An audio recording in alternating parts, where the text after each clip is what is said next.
I'm James Williams Jr. Just come find number three. Number two, part three of women don't want good guys. Now, I know in the other video I touched on some very sensitive stuff.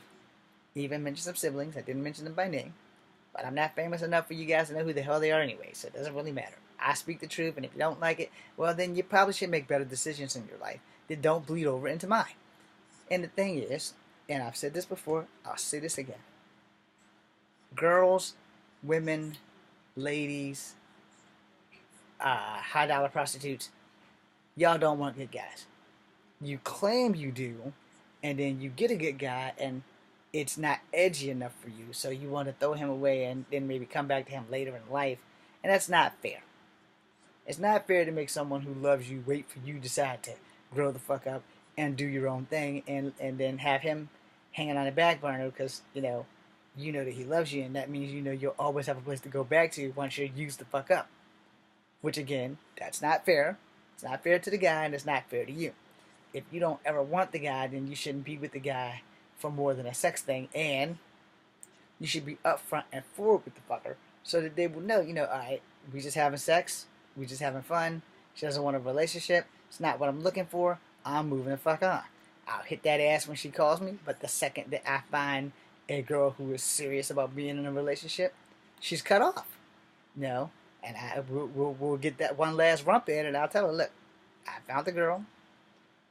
She's deadly serious about being in a relationship, and since you don't want to be in a relationship with me because I'm not edgy enough, I'm not thuggish enough, I'm not black enough, I gotta let you go.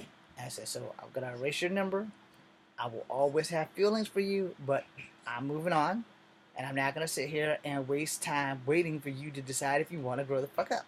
And that works both ways. And if you're a woman that's going through that, then you should tell the man the same thing I just said. But I will always have feelings for you. I'm not ready to settle down. You're not what I'm looking for. I don't think I can spend the rest of my life with you. And I wish you the best of luck. It would be so much easier if everybody in the world was just honest about everything. Lots of people might get their throat cut, but it still would be much easier than you sitting here trying to speculate, or what did I do wrong, or what did I do here. No, the simple fact is, girls, women, ladies, y'all don't want good guys. Y'all want guys with money. Y'all want guys with big dicks and a lick. Y'all want guys who are going to call you whores, bitches, and sluts. Now, not all of you women know the deal. A lot of you smart women want a good guy. But the majority, not the minority, the majority of women want that badass. They want that guy that's going to talk to them like shit, treat them like shit, and then when they're in the shit, and their life's all fucked up, and twisted up, and they're all damaged and everything, now they want the good guy. So apparently someone in their family has raised them wrong. Society has failed them. Their parents have failed them. Life in general has thrown them all kinds of stones, and then hit them in their brain. Or they fell off the stupid tree and hit every stupid branch on the way down, face first, and have not recovered or learned from their mistakes. And that's another thing. A lot of you girls don't learn from your mistakes, and you jump from one relationship that's bad right to the next one, and you find the same damn guy that you just got out of a relationship with. You literally go out and look for these people. You literally do. Guys, we ain't so much like that. If a girl gave us a lot of trouble, regardless of ethnicity, we don't go looking for their exact duplicate and replacement. And we also know that if we find them, then whatever went wrong with the last girl that was just like them, it's probably going to go wrong with the new girl if she's just like the last girl.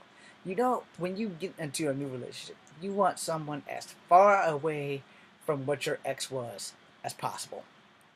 Now, for you women who really love those badasses, who love being called a whore or slut, and love that fucker putting his hands on you in anything other than a sexual manner, y'all tend to follow in that same suit. If a man don't hit you, he ain't a man. If that man hits you, he's not a man. But some women get off on that shit. Some women get their thrill by getting their ass beat by the man that they love. Now, if you're into kinky shit, that's cool. You should probably explain that to him. I'm into kinky shit. I want you to punch me in the face when we fucking. Okay? I don't know if he's down with that or whatever, but you might get lucky and he might be down with that shit.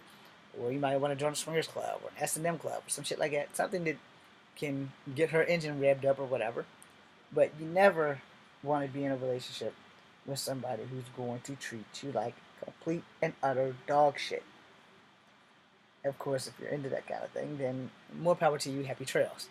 I'm not into that kind of thing. I would prefer to treat a woman like a woman and not like some piece of meat that I can just throw on a plate, slap her around a little bit, break the plate on her forehead, and go on about my day after I insert myself in her. No man grows up and wants to be a rapist. Alright? I will say that shit happens, and everything I discussed was basically borderline rape. And I'm like, a lot of you women, and I hate saying it that way because I'm not a sexist, but a lot of you women tend to not want to be with good men. You want to be with that hardcore jackass, and then y'all have babies by these hardcore jackasses, and then they don't want the babies, and you're stuck with them. Because once the baby gets here, there ain't no going back. And they're your problem for 18 years to life. And some all the way. Because they haven't had the knowledge that they need to obtain. So for all you people who are raising little girls, this is for you. Please hear me out. Before you judge me, before you say anything, before you put any nasty comments in there, hear me out. If you're going to raise a girl, you have to know that sex is inevitable. No matter what you do, no matter how you try to deter her, eventually someone is going to talk her out of her drawers. So you need to prepare her for that. You need to prepare her for the simple fact that someone is going to have sex with her. But more importantly, you need to prepare yourself. Because if you don't teach the kids about the birds and the bees before they actually start having sex, and they don't know about the consequences of teenage pregnancy, they don't know that while their friends are fucking, their friends are taking protection. And they're fucking and not taking protection. Listening to this asshole that's fucking them, and the next thing you know, your daughter's 14 with a baby. And you have to help your daughter take care of this baby. Or have it aborted. And one way or another, that's just a really bad make because no child needs a baby at 14. None of them. But, kids are hard-headed, and that hard-headed makes a soft ass. So, you have to think about these things. Sorry, I got a slight, tension headache. You have to think about these things as you put your child out into the world. Because the world is a cruel place. It is a cruel place. I know this from experience, from being bullied in high school, grade school, and middle school.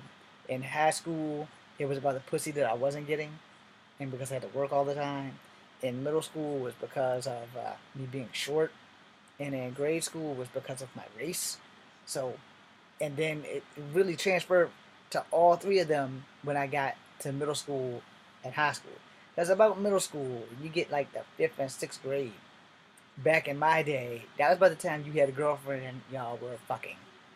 By the time you got to the 7th and 8th grade, if you haven't had a piece of ass, or if you haven't had a dick, depending on if you're a girl or a boy watching this, 9 times out of 10, you have people peer pressuring you into having sex.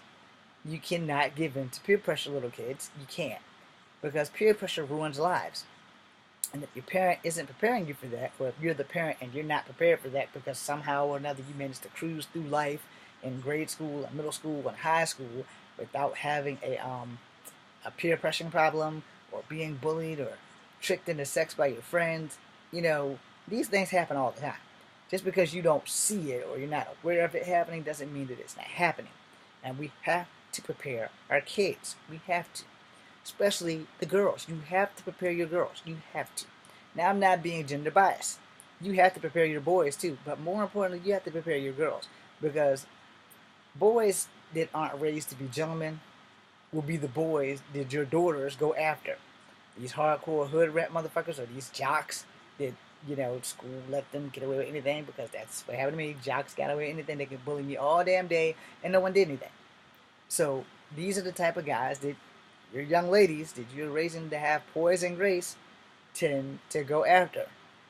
And, the nerdy girls don't seem to have this issue. So if you have a girl who's smart, you just have to prepare her, like, baby, let me sit down and talk to you. And dads need to be involved in this. That's right, I said dads. You and your wife need to sit there and explain to her how her body works. And you're like, look, baby, I'm your father. There are things about your body that I can't tell you because I don't have the same body shape. That's where your mom comes in. But there are things about boys' bodies that I can tell you because I was a little boy once and I was a horny freak. There will be times where boys will be rubbing up against you. And sometimes those good rubs, and sometimes those are bad rubs, and sometimes they'll feel real great, and sometimes they won't. But once he gets you out of your clothes, his word don't mean shit. Once he puts himself inside of you, his word don't mean shit. Not every man is honorable, and not every honorable man is worth the honor that they pretend to talk with. Now, if we don't prepare our kids, especially our girls, then you're going to be a grandparent early, and you're going to have to help raise this baby because the baby daddy may or may not be there just depending on how their parent is. Now, for our boys, we need to prepare our boys for the same shit because there are gold digging girls out there that were raised to fuck boys and take them for whatever they can. And some people have told their kids, hey, get pregnant by that motherfucker. Get pregnant for him, take him for every damn thing he's got. So if your son's a star athlete, you know, it's highly likely that he could get trapped into a relationship by the girl purposely getting pregnant. Now, of course, nowadays I think they might make DNA registration like a permanent thing so that you don't have to go on more. Like, you know, DNA should be affirmed before you even sign the birth certificate. You know, or after you sign the birth certificate, the DNA should still be a factor in it. You know, but you know, if you catch your woman cheating, then she's cheating.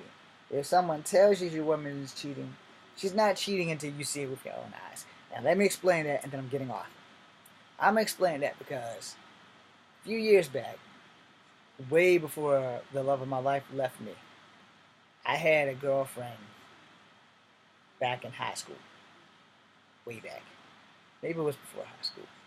I haven't had a lot of girlfriends, but I have been in like maybe 4 relationships in my entire lifetime. Because I'm the relationship guy. I'm all about putting all my time into the girl and the relationship.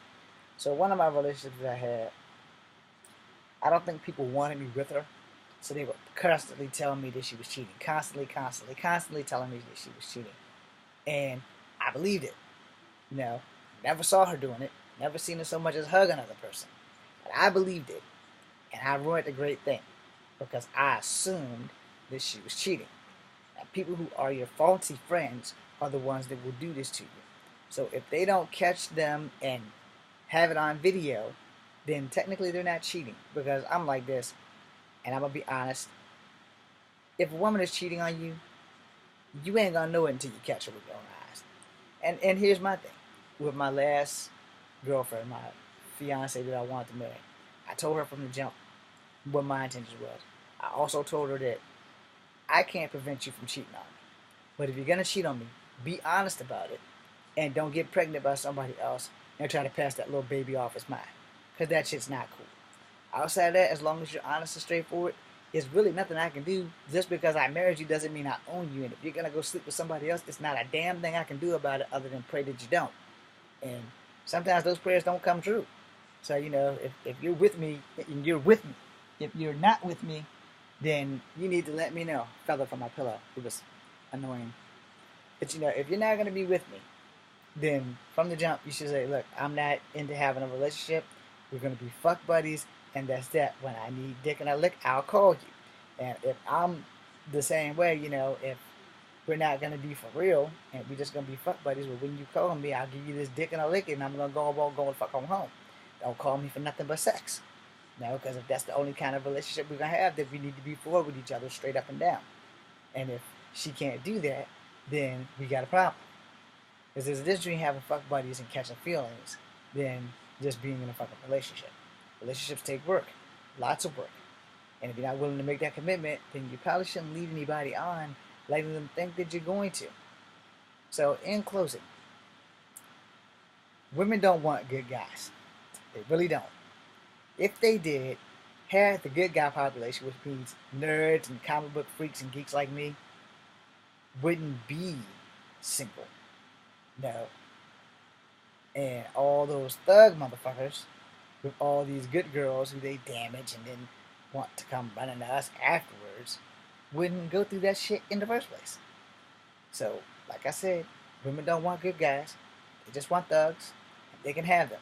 But when you're used the hell up and you can't do anything for me, you can't give me a child, don't come crawling my way with 3 and 4 children that this asshat gave you and think, oh, James still loves me, so I'm going to go and shack up with this motherfucker and make him take care of my kids.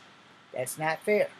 Not saying that I wouldn't do it because I try my best to be a good guy, and love will make you do dumb shit. But in the same breath, that's not fair. Especially if you was with me first, and then you met this asshat, decided this is the motherfucker I'm gonna be fucking, and I'm gonna stay with him for the rest of my life because he treats me like dog shit the way I like being treated.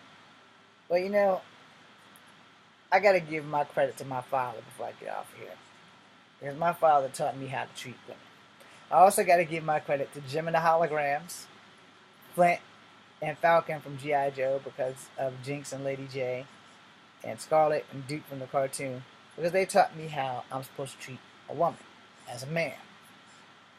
Now, yeah, I did say Rio from Jim and the Holograms, just in case you missed that, and Ken from Barbie and Ken, because those cartoons taught me how you're supposed to treat a woman. However, what it didn't tell you was, in real life, it don't matter how good you are to some people, specifically girls who want thugs, you're gonna get fucked. Didn't know that going in. I know that shit now. So, as I may quote Christina Aguilera, thanks for making me a fighter, make me that much stronger. You know, I'm a little bit more thick-skinned, if you would. I'm a little bit more cautious. So, like I said, if my girl is cheating on me, she's not cheating on me until I catch her. But once I catch her, there will be hell to pay. Not gonna put my hands on her. I might not even beat the asshole she's fucking. But as far as her and I, we're gonna be straight done. We're like, yo, no. Because you couldn't be honest with me about it. James, I'm fucking someone else while I'm fucking you. Okay, cool. So we got two choices in that. We can stay together and become swingers, but the only person you can have a baby with is me. Or we can break the fuck up. I'm leaning more towards that break the fuck up unless she's really down with being a swinger. Because if she's down with being a swinger, that means I can go get more pussy and she can go get more dick. But the rule is we don't get other people pregnant. I'm an open-minded individual. Straight up and down. I'm an open-minded individual. I'm down with swinging. Not really down with S&M or being handcuffed or any of that thing, because handcuffs remind me of being arrested by cops. Because I have been in handcuffs a couple of times by cops for doing good deeds. But as far as like sexual shit, just about anything else goes except for handcuffs and shit going up my ass. Other than that, I'm open-minded to everything else. Oh yeah, and shit going in my mouth. Other than that, you know, we're good. I'm also not down with golden showers or being pooped on. You gotta draw the line somewhere. Anything exceptionally nasty is off limits. I have a list. Anyway, I'm James Mills Jr. Just come for having number 2. I really wish that girls wanted good guys a lot more than guys wanting good girls. Because most guys want a good girl. Some of us aren't that lucky. Some of us are. And some of us are in love with people who don't love themselves enough to know that they had the best thing and threw it away. Anyway, I'm James Williams Jr. Just come for having number 2. Sorry for getting on your guys' nerve. Be seeing you.